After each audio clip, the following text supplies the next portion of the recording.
प्रिय भैया बहनों, मैं उपस्थित हूँ कक्षा 7 की हिंदी का कालांश लेकर के। पिछले कालांश में हमने पाठ 4 के प्रश्नोत्तर पूरे करे थे और मैं आशा करता हूँ कि आप सबने वो होमवर्क पूरा कर लिया होगा। आज हम एक नया पाठ शुरू करने जा रहे हैं जिसका नाम है मिठाई वाला। ये आपकी हिंदी पुस्तक का 5वां पाठ है। तो आइए शुरू करते हैं। मिठाई वाला। मिठाई का नाम सुनते ही हमारे मुंह में पानी आ जाता है ना। तो ये जो पाठ है ये इसी तरह का ही एक पाठ है। तो आइए पढ़ते हैं। बहुत ही मीठे स्वरों के साथ वह गलियों में घूमता हुआ कहता, बच्चों को बहलाने वाला, खिलौने वाला। इस अधूरे वाक्य को वह ऐसे विचित्र किंतु मादक मधुर ढंग से गाकर कहता कि सुनने वाले एक बार अस्थिर हो उठते।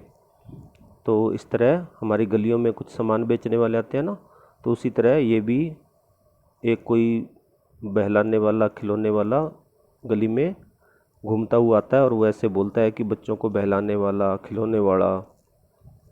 तो ये बच्चे जब ऐसी चीज़ों को सुनते हैं ना, तो वो इस वाक्य को बड़े ही मधुर ढंग से बोलता था, यानी कि मीठे ढंग से गा के बोलता था, जिससे कि सुनने वाले थे ना वो सब एक बार बेचैन हो जाते हैं। जैसे गली में आते हैं ना, अभी हमारे गली में बेचने आते हैं बच्चों के लिए कुछ चीज़ें, तो बच्चे भाग के उसके पास जाते हैं, ऐसे ही वो सब अस्थिर हो जाते हैं।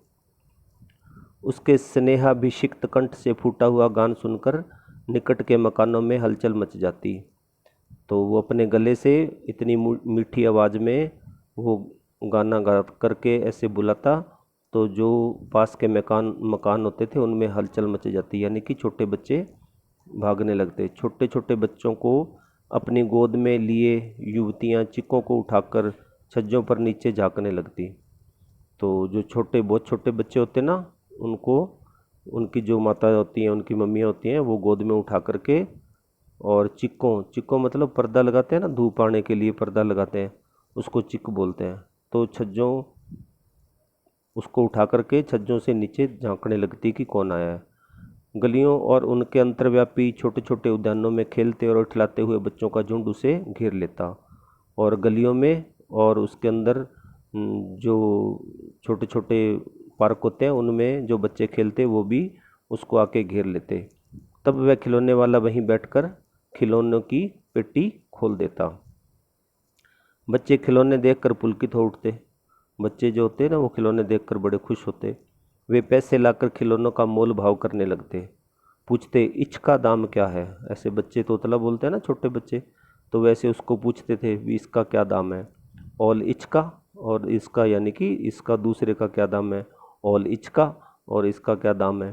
खिलौने वाला बच्चों को देखता और उनकी नन्ही नन्ही उंगलियों से पैसे लेता और बच्चों की इच्छा अनुसार उन्हें खिलौने दे देता। इस प्रकार बच्चे जो भी खिलौने लेने आते वो उनको दे देता। खिलौने लेकर फिर बच्चे उछलने कूदने लगते और तब फिर खिलौने वाला उसी प्रकार गाकर कहता, बच्चों को बहलाने वाला, खिलौने वाला। सागर की हिलोर की भांति उसका यह मादक गान गली भर के मकानों में इस ओर से उस ओर तक लहराता हुआ पहुंचता और खिलौने वाला आगे बढ़ जाता। इस प्रकार वो गली में जैसे सागर में लहरें उठती है ना, ऐसे वो गीत गाता हुआ इधर से उधर, उधर से इधर पूरी गली के मकानों में घूमता हुआ और आगे चला जाता। राय विजय बहादुर के बच्चे भी एक दिन खिलौने लेकर घर आए। वे 2 बच्चे थे, चुन्नू और मुन्नू। चुन्नू जब खिलौने लेने आया तो बोला, मेला घोला कच्छा छुंदले। हाँ, उसका मतलब है वो तोतला हुआ बोलता था, तो वो कहता कि मेरा घोड़ा जो है ना वो कितना सुंदर है, इसका ये मतलब हो गया। मुन्नू बोला, ऑल देखो मेला कच्छा छुंदल है, और जो मुन्नू था वो भी कहता देखो मेरा भी कितना सुंदर है। ऐसे छोटे छोटे बच्चे तोतली आवाज़ में अपनी बातें बोलते। दोनों अपने हाथी घोड़े लेकर घर भर उछलने लगे। इन बच्चों की माँ रोहिणी कुछ देर तक खड़े खड़े उनके खेल निरखती रही। अंत में दोनों बच्चों को बुलाकर उसने पूछा, अरे ओ चुन्नू मुन्नू, ये खिलौने तुमने कितने में लिए हैं? मुन्नू बोला, 2 पैसे में। खिलौने वाला दे गया ये? तो मुन्नू बोलता कि 2 पैसे में दे गया खिलौने वाला। रोहिणी सोचने लगी कि इतने सस्ते कैसे दे गया, कैसे दे गया, कैसे दे गया, यह तो वही जाने, लेकिन दे गया ही है, इतना तो निश्चय है। हाँ, रोहिणी जो वो उसकी माता जी ना, वो सोचने लगी भी इतने सस्ते कैसे देगा। फिर वो सोचती है अभी दे तो गया ही है। एक जरा सी बात ठहरी, रोहिणी अपने काम में लग गई। फिर कभी उसे इस पर विचार करने की आवश्यकता ही भला क्यों पड़ती। हाँ, तो फिर उसको क्या सोचना था, दे गया तो दे गया। ये देखिए आप खिलौने वाला है ना, ऐसे आजकल भी आते हैं ना गलियों में छोटे छोटे खिलौने बेचने वाले, तो ये देखो ये खिलौने बेचने वाला है और इसके बच्चों ने घेर रखा है। हम अब 6 महीने बाद, उसके बाद में तो रोनी ने सोचा नहीं कभी उस खिलौने वाले के बाद में, लेकिन 6 महीने बाद नगर भर में 2-4 दिनों से एक मुरली वाले के आने का समाचार फैल गया। लोग कहने लगे, भाई वाह, मुरली बजाने में वह एक ही उस्ताद है। मुरली मतलब बांसुरी, तो एक बांसुरी बजाने वाले भी बेचने आते हैं ना आजकल, तो वो बड़ी सुंदर बांसुरी बजाते हैं।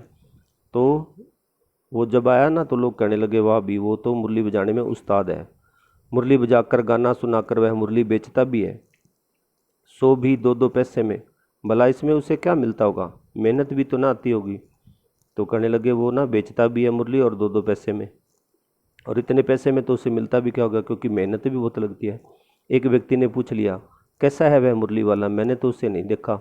उत्तर मिला, उम्र तो उसकी अभी अधिक नहीं होगी, यही 30-32 का होगा। दुबला पतला गोरा युवक है, बीकानेरी रंगीन साफा बांधता है। तो किसी व्यक्ति ने पूछ लिया कि कैसा है मुरली वाला, तो कहा कि ज़्यादा उम्र नहीं है, 30-32 साल का है और दुबला पतला गोरा सा युवक है और बीकानेरी रंगीन साफा बांधता है। वही तो नहीं जो पहले खिलौने बेचा करता था, क्या वह पहले खिलौने भी बेचा करता था। तो कोई कहने लगे कि वो जो पहले खिलौने बेचता था कहीं वो ही तो नहीं आया, कहीं वो तो नहीं आ गया। हाँ, जो आकार प्रकार तुमने बतलाया उसी प्रकार का वह भी था, तो वही होगा। पर भाई वह एक उस्ताद। तो उन्होंने कहा, हाँ जैसे तू बता रहा है ना वैसे ही था वो भी, तो लगता है वही होगा। प्रतिदिन इसी प्रकार उस मुरली वाले की चर्चा होती। प्रतिदिन नगर की प्रत्येक गली में उसका मादक मृदुल स्वर सुनाई पड़ता।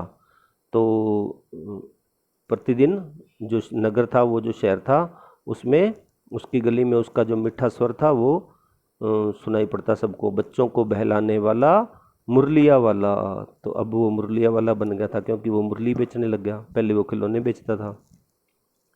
रोहिणी ने भी मुरली वाली का ये स्वर सुना, तुरंत ही उसे खिलौने वाले का स्मरण हो आया। उसने मन ही मन कहा, खिलौने वाला भी इसी तरह गा गा कर खिलौने बेचता था।